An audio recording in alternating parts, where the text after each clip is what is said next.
Hello, everyone, and welcome to this important episode of Ignition Time. This is big news about unemployment benefits. We were the first channel on YouTube to report which states were paying out the $300 a week. We were the first channel on YouTube to report several Republican states prematurely ending the $300 a week. We were the first to report the lawsuits pertaining to the $300 a week. And now we can report to you that many states can now pay unemployment benefits past the 6th of September using the $350 billion in federal funds under the American Rescue Plan. And this is brand new information from the U.S. Department of Labor and Treasury officials. Here's a headline of an article on your screen from CNBC.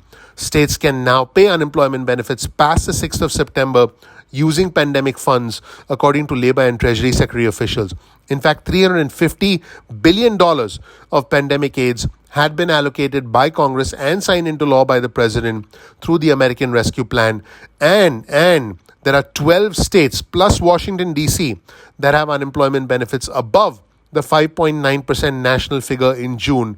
And basically, what the U.S. Labor Department and Treasury officials are saying to these states is, hey, use the money that we've sent to you to help your residents. In fact, states can use leftover money in the $350 billion American Rescue Plan and local fiscal relief fund for this effort. They do not have to meet specific economic conditions to offer this assistance. This is big news, folks. In fact, this is what Janet Yellen said. Now, in states where a more gradual wind down of economic support for unemployed workers makes sense based on local economic conditions, American Rescue Plan funds can be activated to cover the cost of providing assistance to unemployed workers beyond September 6th. Folks, this is big news, and I encourage you to speak with your lawmakers, to speak with your congressman, your local senator, and then tell them, hey, let's use the unspent money from the American Rescue Plan that was sent to every single state in the United States by the federal government in March. Let's use that money to extend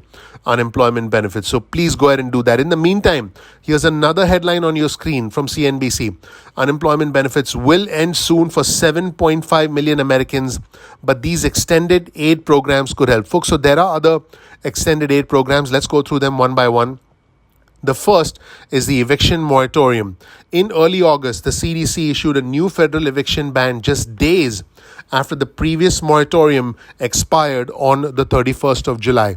Now, 80 to 90% of renters are protected under these new rules, which bans eviction in areas with high or substantial levels of COVID infection. So this moratorium lasts until the 3rd of October. This new program gives renters and landlords extra time to apply for and receive the more than $46 billion in emergency rental funds approved by Congress. Let's look at the next benefit, nutrition benefits. Starting in October, benefits through the SNAP program, the Supplemental Nutrition Assistance Program, will increase across the board for the first time since 1975. The average adjustment will be a roughly 25% bump from pre-pandemic levels. The average increase will be $36.24 more per person per month, according to the U.S. Department of Agriculture. Before the pandemic, the average benefit was approximately $121 per person on a monthly basis. So this has gone up by $36.24 per month on average. According to Lauren Bauer, who's a fellow in economic studies at the Brookings Institution, she said this: it's pretty important for low-income families with kids. Now, for those who already receive SNAP benefits, you really don't need to do anything else. Now, if you might be eligible for SNAP but don't currently receive it, you can apply for aid through your state of residence. We'll provide you with a link in the description section below where you can access additional information about SNAP. There are also other nutritional benefits to help children. Over the summer, there'll be many electronic benefit transfers for eligible children. And in the fall, schools will offer universal free meals to all children, benefiting many, many children. So this is a good thing. Let's take a look at the next important aspect of the benefits, the student loan payment pause.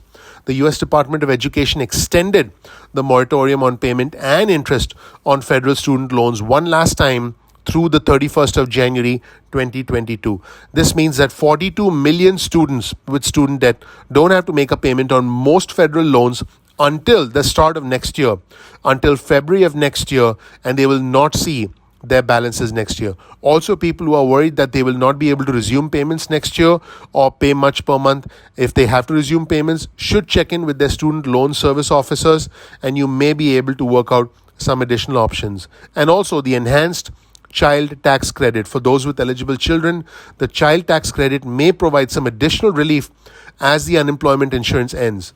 In August, the IRS and the US Department of the Treasury sent out $15 billion in monthly advance payments to parents of 61 million children. Now, this is the second of 6 payments from the enhanced child tax credit, which started in July.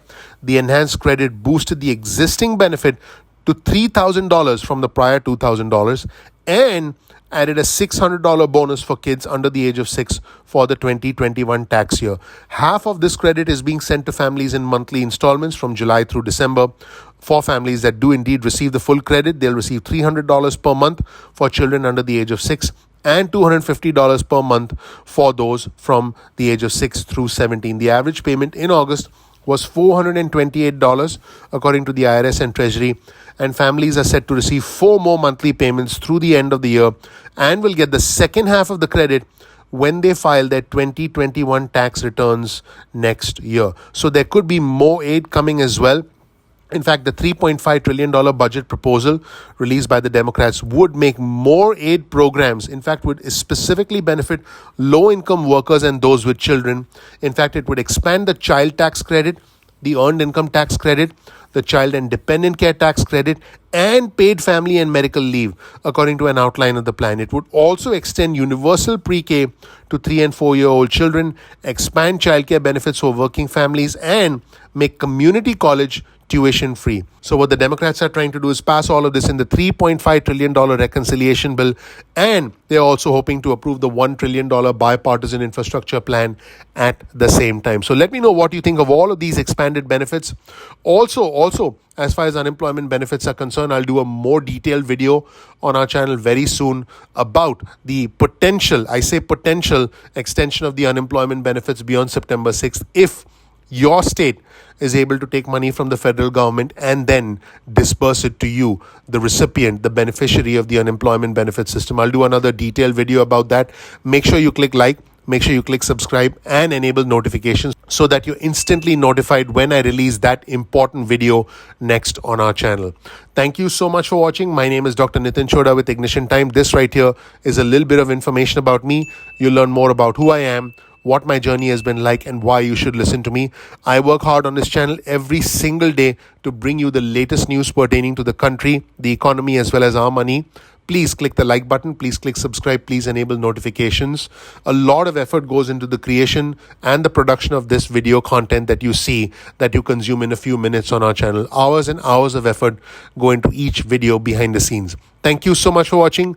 I appreciate you. I'm looking forward to seeing you in the next episode of Ignition Time. Don't forget, the next video is going to be very important. So definitely click like, click subscribe, click that bell icon below and enable notifications so you get instantly notified when I release that important video about states extending unemployment benefits based on a brand new directive from the White House that is asking states to use federal money to extend unemployment benefits. Thank you so much. I'll see you in the next episode of Ignition Time. Take care. Bye.